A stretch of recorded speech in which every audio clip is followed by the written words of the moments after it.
came across this clip.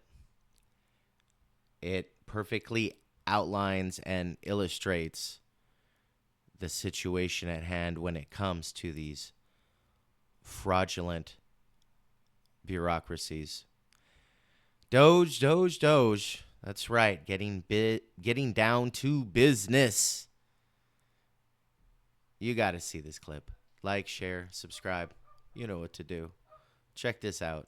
So is the DOGE program targeted at these bureaucrats? Yes. And so what can you expect? Well, let's look at the Department of Education.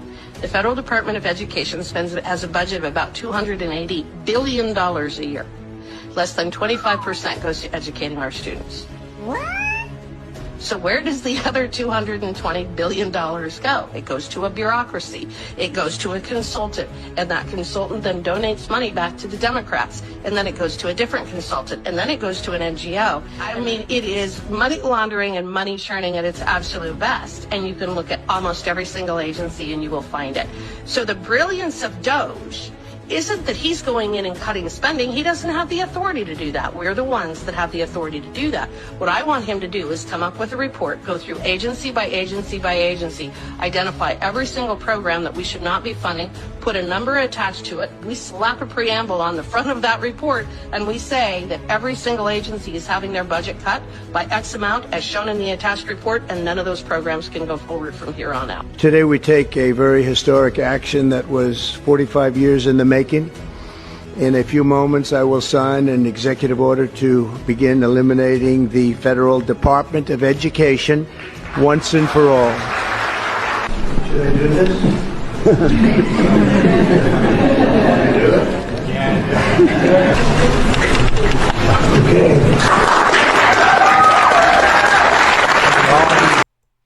Yo, yeah, that's right. That is freaking right. It seems to be, and it has turned out to be, that all of these NGOs, all of these, the larger bureaucracies are all money laundering facilities. Basically, that's their number one job. The Department of Education, their number one job isn't to educate your child. Their number one job is to clean and launder money for the Democratic National Committee, the DNC. The Democrats, in one hand, out the other. These NGOs are such a fraudulent. There's such a fraudulent idea. The very fact that we can have organizations that aren't government, yet are government because they're funded by the government, but they're not the government, but they are the government.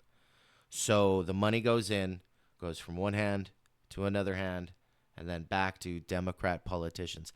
That's why if truly fair voting was actually implemented, that's actually one of the cornerstones of President Trump's entire presidency, is if fair voting was actually a thing, the vast majority of Democrats would not be in power. They're only in power because they're stealing money from us.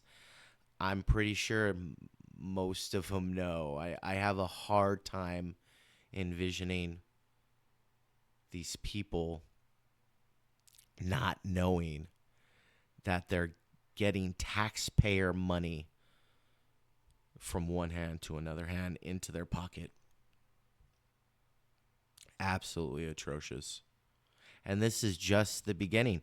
This is the first few months, and we've already been able to cut out $268 billion annually. That means reoccurring every year. Less than 25% was actually going to helping students. The rest of it was going into a giant bureaucracy. And a giant bureaucracy is the cornerstone of communism. Okay, people?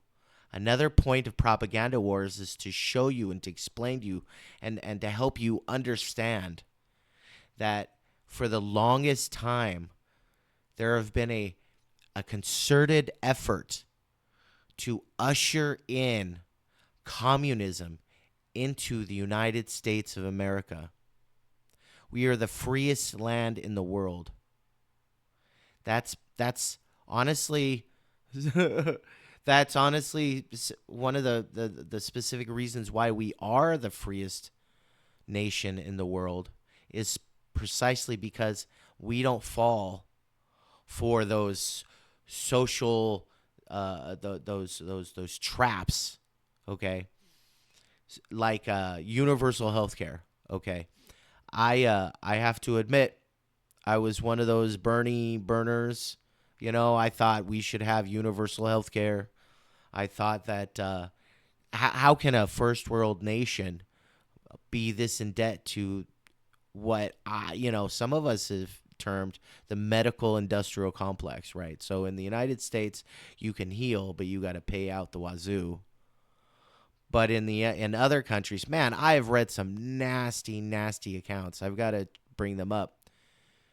So it's these, and actually some of the nasty accounts. Like I remember one where this lady, she had a problem with her knee, and she tried to get surgery on it, and it took almost, this is Canada, took almost 2 years for the surgery. So she got the surgery, but for some reason, the closing of the incisions, the surgery, wasn't covered in that specific procedure. So she had to wait and wait just to get it closed. They gave her the surgery, but then they just kept packing it so that it remained open for months and months and months. By the time they got to it, they had to cut her leg off. This is socialized medicine. This is socialized education. Okay? The reason why I bring this up is precisely that they are both similar entities. When you throw all of your money down this one pit. See, this is why capitalism and the free market, specifically inside our borders, okay? I'm not a global capitalist. We have seen. We're just getting, that's why the tariffs are so important, is because they fooled us into believing global open trade was a good idea. But I digress. Anytime you have these socialist institutions, these concentrations of power that drain the money from the system, you're going to get abuse. There's no way around it.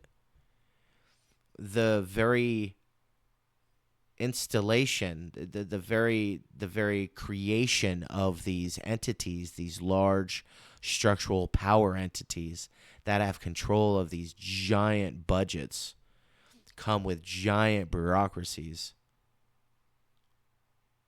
And they ultimately end up costing us way more in the long run on multiple levels. Everything from the quality of education. You see, when you try to universalize education, you miss the flexibility of the individual. That's why so many people are being left in the cracks of education, because not everybody learns the same. And when you teach every teacher from a blanket handbook, no matter how, like they try to do all of this, like I've been through the teaching education program, and they try to break it all the way down so it's so based down that everybody can everybody from the weakest of learners to the heaviest, the best of learners can understand the concepts. But even in that, you lose the smarter students, you lose the other students who are a little bit more abstract, who need to do instead of see. You know what I'm saying? So that's what we really lose in these socialized systems. That's why it is way better to drop all he did was drop the educational system back down to the states. And it is actually at the state level that is probably going to be the most effective for the United States coming into the next era. It's probably the best idea for us to drop everything back down to the states. I'm a very big proponent of states' rights in the vast majority of the situation. We got to deal with some of these more liberal states. I mean, honestly, actually, if you if we fix the voting situation, we would fix those. But again, I'm digressing from the point. The point is that less than 25% of a $268 billion budget goes to students. The rest of it goes to the staff. Our children aren't learning any better, specifically because it's a blanket system. And that's why it's important to create like an individual kind of individual incentives for these teachers to be better teachers, to become better communicators, so that we can start paying individual teachers what they're worth. A good teacher is worth a fortune.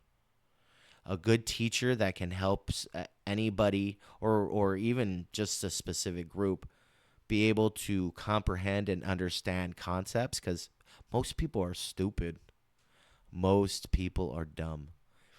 And a good teacher who can connect on that level is really worth its gold. And everybody inherently knows that.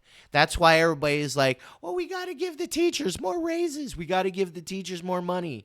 And inherently, that's the way we reward good teachers and good teaching. And that's how, especially in the capitalist system, that's how we reward good employees. But the problem is the socialized system means that we have to give it to all of the employees, and even the bad ones. Right? And that's also the problem with teachers' unions. That's why we should bust up the teachers' unions, is because teachers are employees of the state, of employees of us, and they shouldn't have a union. All unions do is shield the most incompetent and the worst of the bunch. That's what these large socialist systems do. They take through fraud and waste, and they give you the worst of the outcomes. Ladies and gentlemen, say no to socialism. Say no to communism. Like, share, subscribe for more propaganda wars. Peace.